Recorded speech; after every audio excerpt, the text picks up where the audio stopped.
Unión de Educadores de la Provincia de Córdoba, junto a los docentes en defensa de la educación pública. Fundación Proeco San Miguel, 25 años trabajando por la sustentabilidad y la solidaridad.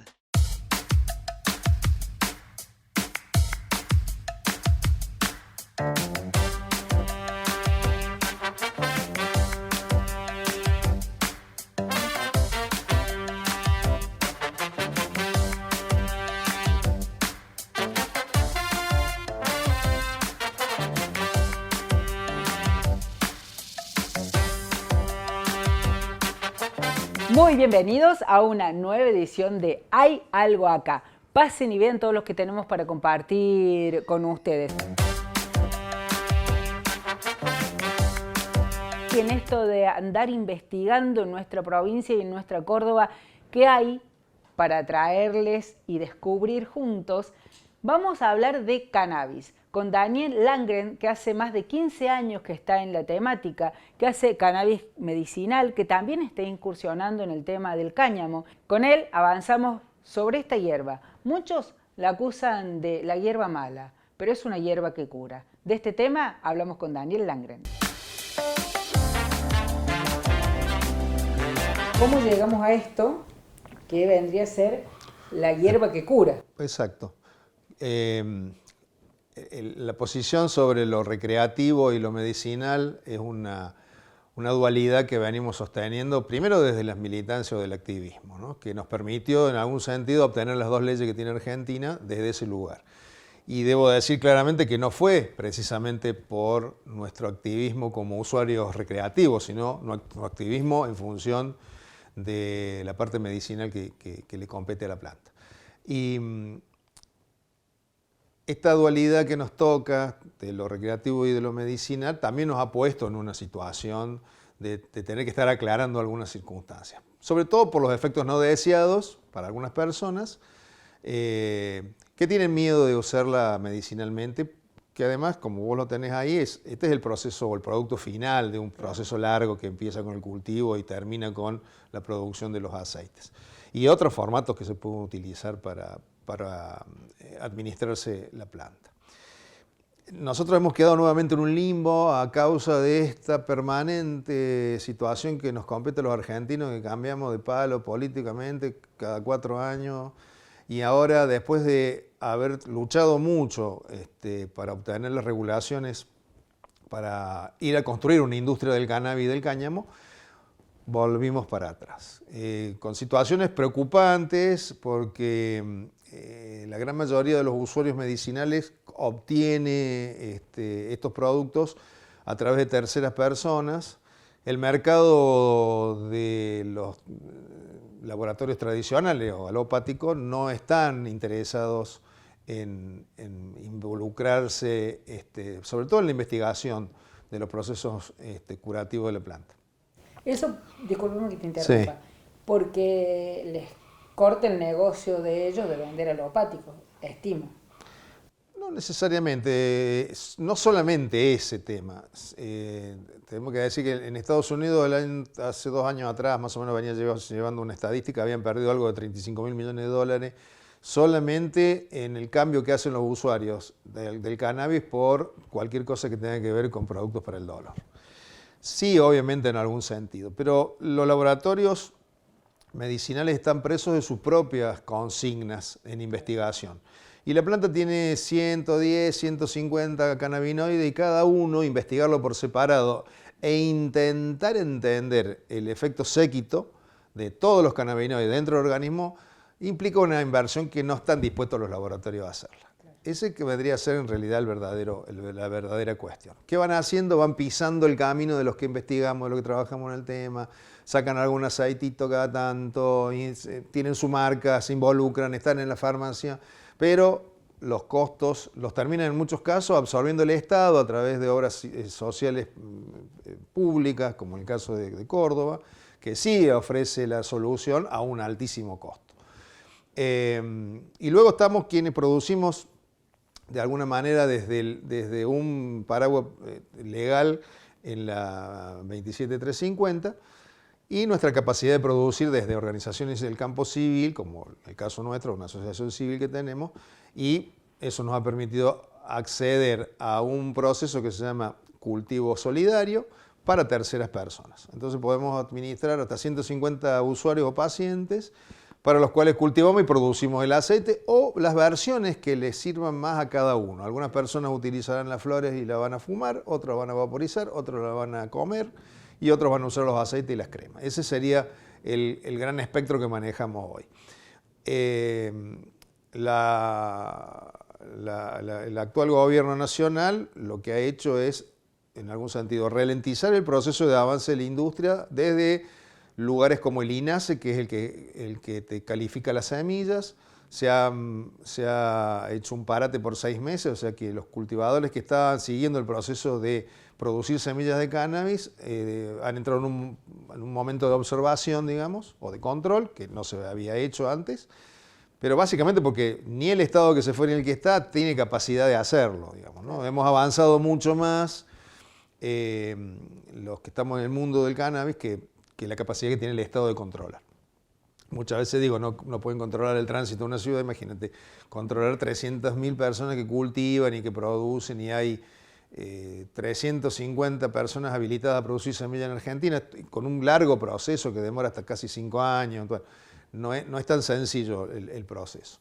Pero a los efectos de quienes tengan la posibilidad de acceder al bien, siempre ha sido a través de los cultivadores, o el autocultivo vía ReproCan y aprender a producir los aceites, que no es tan difícil, o de las 45 clubes de cultivo que quedaron habilitados hasta esta época, o organizaciones civiles en general, todas estas 45, que le brindamos a un reducido grupo, en definitiva. Multiplicamos 45 por 150 y son 1.000 y pico de personas, 2.000 personas. Bueno, no es tanto un universo de accesibilidad, porque en realidad hay unos 4 o 5 millones de personas en condiciones de utilizar cannabis en la Argentina solamente. Y esto, por supuesto, genera en algún sentido una cadena de valor que no es para nada despreciable a nivel de la generación de trabajo, a nivel de generación de mercados y de lo que básicamente tiene que ver con la primera etapa, que es cultivar, ya sea para lo que vos quieras usarlo, ¿no? Para lo recreativo como lo medicinal. Y ya a esta altura del campeonato, después de 15 años de que el 4 de mayo hicimos la 23ª marcha mundial de la marihuana, podemos hablar claramente de que el uso adulto responsable no está vinculado necesariamente al narcotráfico. Volvernos a cargar la rómana a nosotros, que somos los productores de salud, y poner en riesgo la salud pública que hemos ganado a través de 2 leyes, nos parece un atraso fenomenal por una cuestión meramente ideológica.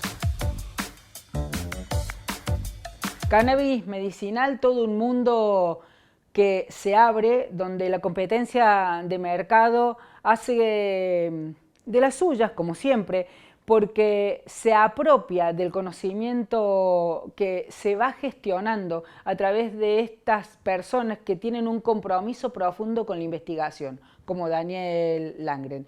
Y también en este momento la política argentina no está ayudando, el gobierno nacional, a los cultivadores y ha generado un manto de dudas sobre cómo se sigue. Siempre siguen adelante los que tienen como sueño avanzar en propuestas que son saludables para todos. Unión de Educadores de la Provincia de Córdoba, junto a los docentes en defensa de la educación pública. Fundación Proeco San Miguel, 25 años trabajando por la sustentabilidad y la solidaridad. Segundo bloque de Hay algo acá, y hay algo que a ustedes nos han hecho saber que están amando fuerte. Profunga y su expertise en hongos. Hoy con Leticia vamos a hablar de hongos medicinales.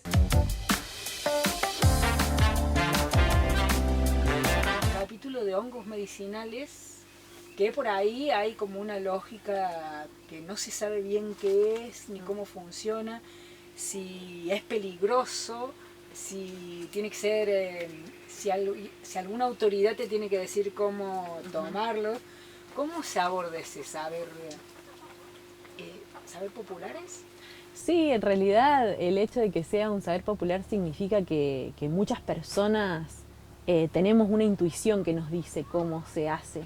Más allá de que nosotros con Mauro somos personas formadas en la ciencia académica y tenemos como nuestro mundillo ahí también, se torna interdisciplinario cuando además de la ciencia hegemónica o la ciencia académica empezamos a incorporar otras formas de saber que también existen ahí. O sea, la ciencia hegemónica muchas veces es permeable a eso.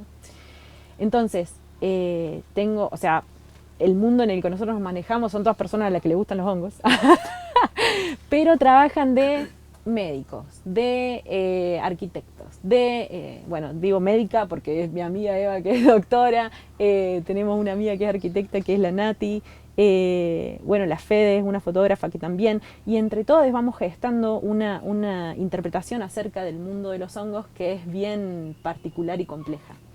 El tema de los hongos en general, como es algo tan desconocido, causa un poco de miedo, de temor y de distancia, porque sí hay chances de que nos intoxiquemos con un hongo, sí puede ser que nos comamos un hongo que sea peligroso si no estamos atentos o si no prestamos atención. Nada más tóxico de lo que comemos del supermercado, ¿no? Pero cuando nosotros empezamos a vincularnos con los hongos medicinales, es una forma totalmente diferente a la que tenemos de vincularnos con la medicina tradicional de la farmacia. Entonces, ayer escuchaba un podcast que hizo un amigo que se llama Guille Morera, que él estudia los hongos psilocibes particularmente, que ahora están siendo tratados para enfermedades psiquiátricas principalmente, y generan diferencias en los neurotransmisores, entonces eso hace que sean muy buenos para tratar como problemas de salud mental. Y hay toda una discusión porque son ilegales en este país. Entonces él decía que no es lo mismo una molécula aislada, que es la psilocibina, que consumir un hongo todo completo, que en esas cosas, o sea, nosotros trabajamos con hongos medicinales, no particularmente ese porque es ilegal, pero sí trabajamos, por ejemplo, con el melena de león, que es un hongo que entre sus sustancias tiene unas sustancias que son medicinales y que ayudan a la regeneración de las vainas de mielina y que ayudan a recuperar las neuronas, o sea, tienen un factor de crecimiento neuronal. Entonces, consumiendo ese hongo o los extractos de ese hongo, uno logra prevenir o tratar enfermedades neurodegenerativas como el Parkinson o el Alzheimer. Todo eso está corroborado por información científica, hegemónica, digamos, como académica, en papers y todo. Pero además tenemos mucha experiencia en que hace 10 años que hacemos estos extractos, mi papá los hace, nosotros cultivamos los hongos y mi papá hace los extractos. Y sobre todo lo primero que hicimos fue probarlos nosotros. Entender cómo funciona a partir de la propia experiencia, porque esa es la única forma en la que uno puede compartir de una forma verdadera y real. Yo no te puedo contar cómo se hace algo que yo nunca hice. Claro. Entonces, es muy importante en ese camino, yo siento, de los hongos medicinales, tener mucha percepción de uno mismo. Es lo mismo que pasa con las plantas. Cuando empezamos a ver que las plantas todas eran medicinales y que esta se usaba para esto, esta se usaba para lo otro, era un trabajo de autoconocimiento, de decir, bueno, ¿realmente esto que estoy consumiendo me hace bien? ¿O prefiero un ibuprofeno? ¿De dónde viene el ibuprofeno? ¿Quién lo hace? ¿Cuál es el criterio con el cual me lo venden? Eso está como mucho más alejado y tal vez nunca nos lo preguntamos. Pero en el caso de los hongos medicinales, para mí, nosotros somos como instrumento de los hongos. Más estamos al servicio de los hongos comestibles y medicinales que ellos al nuestro. Entonces, en ese lugar, vehiculizar una sustancia que para muchas personas es beneficiosa y es medicinal, está bueno como ser instrumento. Después, cada persona requiere por ahí un acompañamiento terapéutico, no particularmente por un problema de enfermedad, que ya sabemos que es una complejidad, sino porque esto de la incertidumbre, de no saber, de cómo vincularme con algo nuevo, todas esas cosas por ahí requieren un acompañamiento que yo como productora no estoy capacitada para dar. Claro. Y que derivamos en personas que puedan hacerlo y que tengan más conocimiento de cómo funciona la psiquis humana o de qué manera uno acompaña un proceso terapéutico. Entonces, muchas de mis discusiones con mis amigos tienen que ver con eso. Pero bueno, es bastante complejo y está muy en auge, entonces hay que tener mucho cuidado con la información y con cómo se comparte y con qué cosas consumimos. Hablábamos mucho también de la propaganda, que por ahí cosas que tienen mucha propaganda en general no son lo que prometen. Y que lo que compramos sea algo en lo cual confiamos también está re bueno. Por eso nosotros tratamos de ser explícitos en lo que hacemos. Si hacemos un extracto de un hongo, sacamos la foto del cultivo, mostramos cómo se hace, contamos. Y por ahí la gente lo que quiere saber es qué concentración tiene. Y en los hongos no funciona así. Claro. La concentración funciona en los fármacos que son extraídos, como el ibuprofeno, vos podés decir tiene 400 miligramos. En los hongos son sustancias complejas, entonces tiene como un complejo de compuestos que tienen un efecto beneficioso y que además tienen un efecto regulador del sistema inmunológico. Comer hongos está buenísimo porque tienen mucha proteína, son una forma de producir proteína de las más saludables para el ecosistema que existe. Si nosotros tuviéramos que cultivar una vaca acá adentro sería imposible. Y cultivar proteínas con los residuos que producimos tiene como una cosa poética y mágica que para mí es como algo que me hace feliz. Entonces, para los paradigmas de cada persona será algo diferente eso, ¿no? Pero comprender qué es eso, que yo estoy sacando proteínas, todos los aminoácidos esenciales de la basura, es una cosa que pareciera de resistencia y no sé qué, pero en realidad es una cosa honrosa para mí, es como algo que me hace sentir un privilegio, poder alimentarme de mi basura de esta forma. Está buenísimo. Queda más de Profunga para compartir en distintos programas. Este tema de hongos medicinales fue a pedido de mucha gente, así que espero que lo hayan disfrutado. En el próximo bloque de Hay algo acá, la voz de los trabajadores. Unión de Educadores de la Provincia de Córdoba, junto a los docentes en defensa de la educación pública. Fundación Proeco San Miguel, 25 años trabajando por la sustentabilidad y la solidaridad. En la voz de los trabajadores, Silvia Marchetti, secretaria de Derechos Humanos y Género de la Unión de Educadores de la Provincia de Córdoba, nos habla de su trabajo.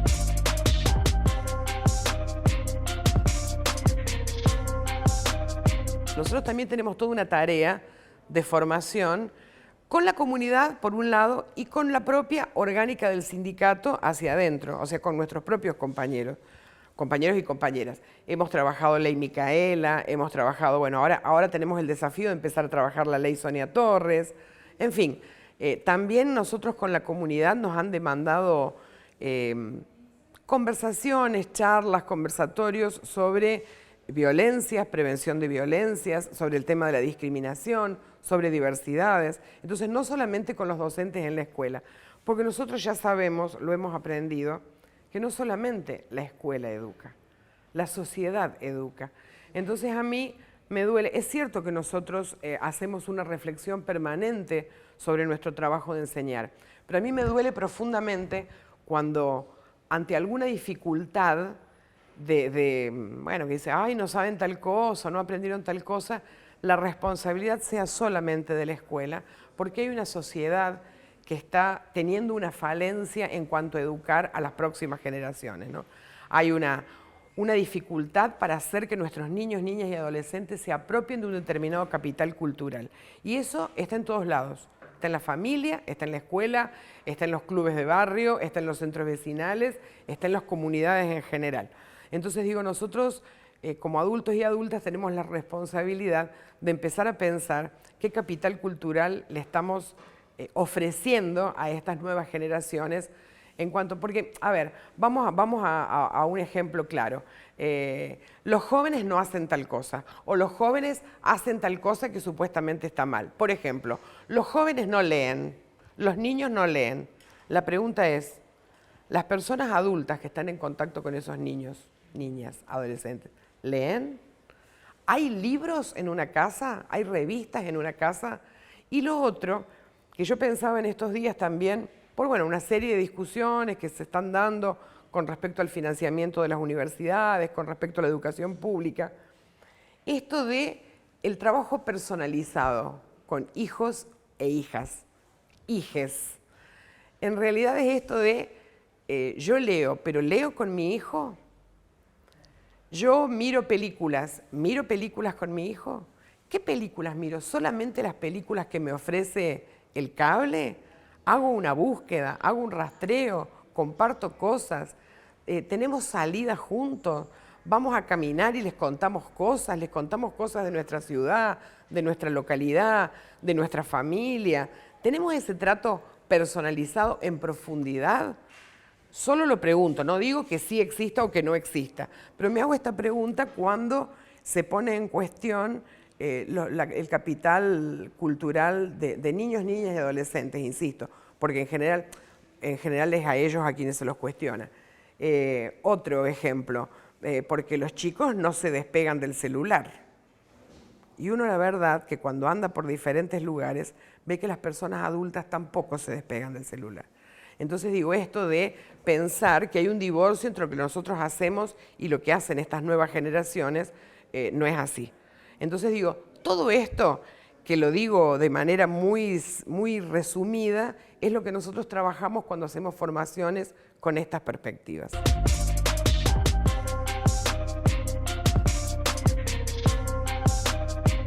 Espero que hayan disfrutado muchísimo este programa de hoy. Hay algo acá cada semana para compartir con ustedes. Hay algo que queremos construir juntos, que es comunicación colectiva. Así que les dejamos nuestras redes para que nos sigan, y si les quedaron dudas sobre o pendientes del tema hongos, también pueden buscar a los chicos de Profunga y sacarse las dudas. Nos vemos en la próxima.